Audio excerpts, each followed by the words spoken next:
Bismillahirrahmanirrahim. Assalamualaikum warahmatullahi wabarakatuh. Alhamdulillahirrabbilalamin. Pemirsa hadirin yang sama dimuliakan Allah SWT, pembahasan kita sekarang adalah ayat 5 dari surat Al-Fatihah, yaitu Iyyaka na'budu wa iyyaka nasta'in.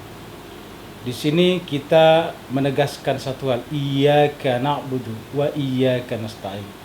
Kepadamulah, kepada Engkaulah Tuhan, na'budu kami menyembah, dan kepadamulah kami meminta. Apa yang bisa kita pahami dari ayat ini?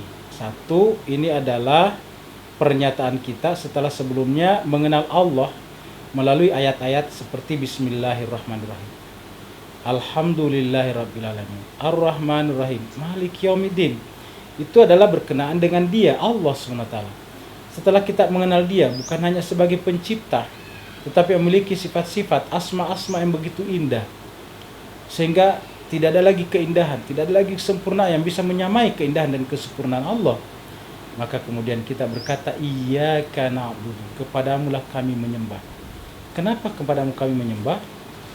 Sebagai konsekuensi logis dari kesadaran dan pengakuan kita bahwa kita adalah makhluk yang diciptakan.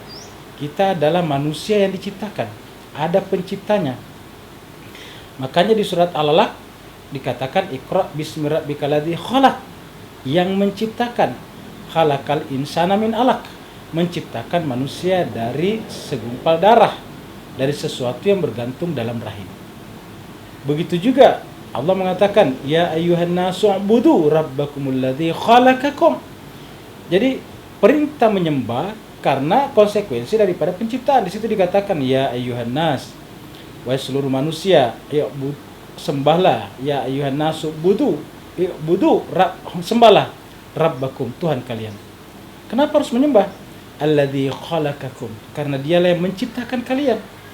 Jadi akibat konsekuensi dari pengakuan kita bahwa kita diciptakan, kita harus menyembah penciptanya.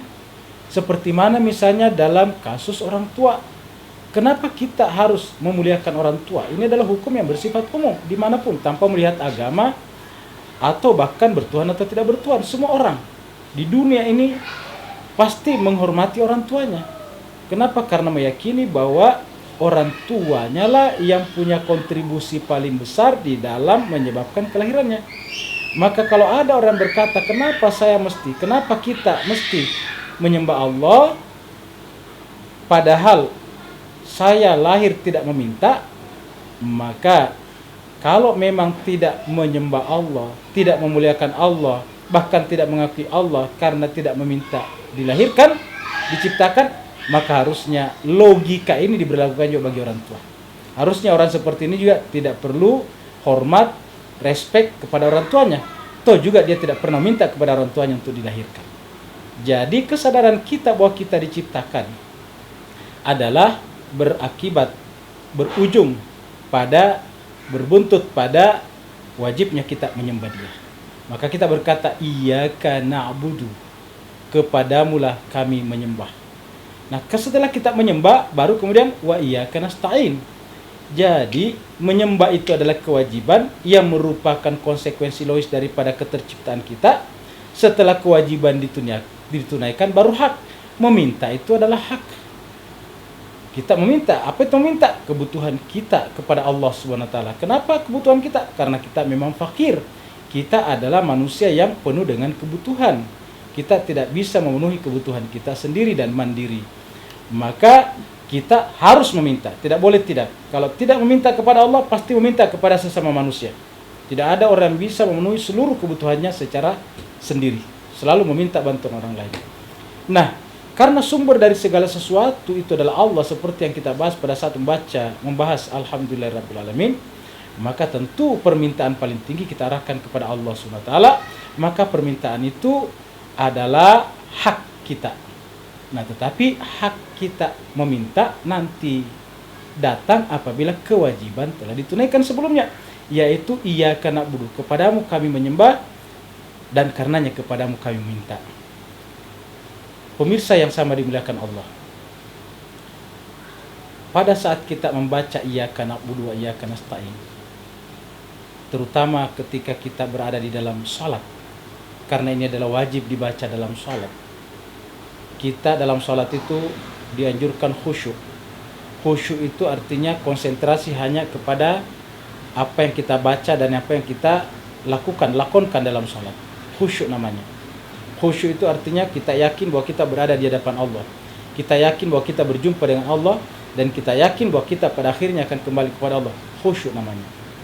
Nah, pada saat kita salat kita khusyuk, tetapi fakta menunjukkan bahwa khusyuk, konsentrasi, fokus itu dalam salat itu berat sekali. Al-Quran pun mengatakan wa innaha lakabiratun, itu berat.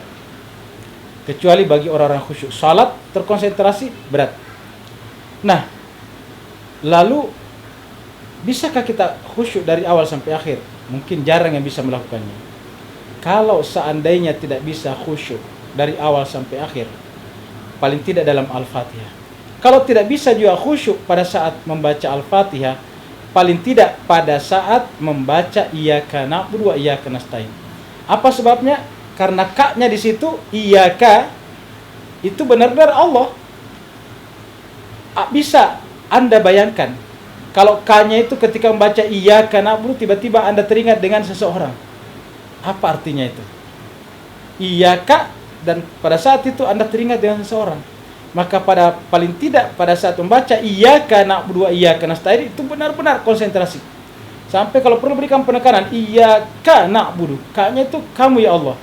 Kepadamu lah ya Allah kami menyembah. Bayangkan pada saat membaca iyyaka, ka-nya itu kita teringat seseorang dan kita mengatakan na'budu, kami sembah. Ini secara spiritual ini fatal. Mungkin secara syariat nggak masalah, tetap sah. Tapi secara spiritual, secara ruhania ini adalah fatal. Kenapa? Bayangkan kita menyebut seseorang dan kita mengatakan kepadamu lah kami menyembah. Iyyaka na'budu. Begitu juga iyyaka nasta'in. Kemudian yang terakhir daripada ayat iyyaka na'budu wa iyyaka nasta'in ialah bahwa ini adalah pernyataan ikrar kepada Allah dan permintaan kepada Allah.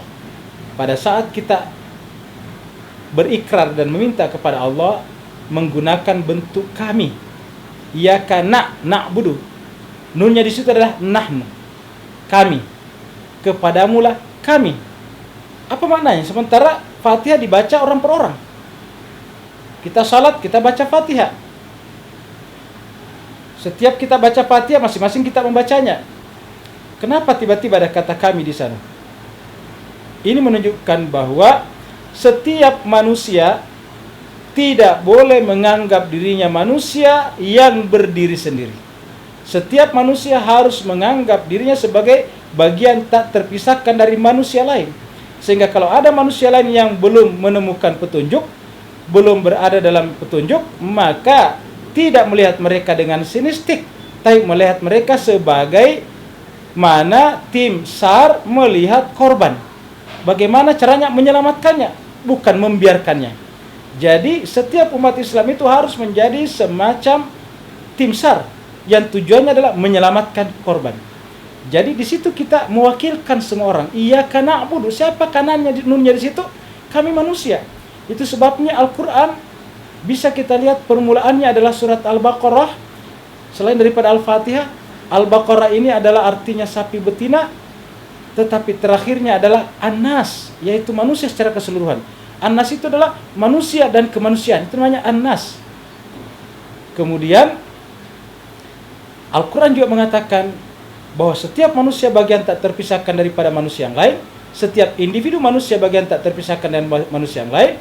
Sehingga apabila mereka membunuh satu orang, sama dengan membunuh seluruh manusia. Man qatala nafsan faka'annama qatalan nasa jami'a. Siapa membunuh satu orang, seakan-akan membunuh manusia secara keseluruhan. Man qatalan nasa bighairi nafsin faka'annama qatalan nasa jami'a. Maka kita harus menyelamatkan. Di antara cara menyelamatkannya ialah kita berdoa kepada Allah dan melibatkan mereka. Pada saat kita berdoa dan melibatkan mereka, sebetulnya kita berdoa, ya Allah, mudah-mudahan mereka semuanya juga bisa mengakui bahwa mereka adalah ciptaan, dan kemudian juga menyembah dan meminta hanya kepadamu saja. Wassalamualaikum warahmatullahi wabarakatuh.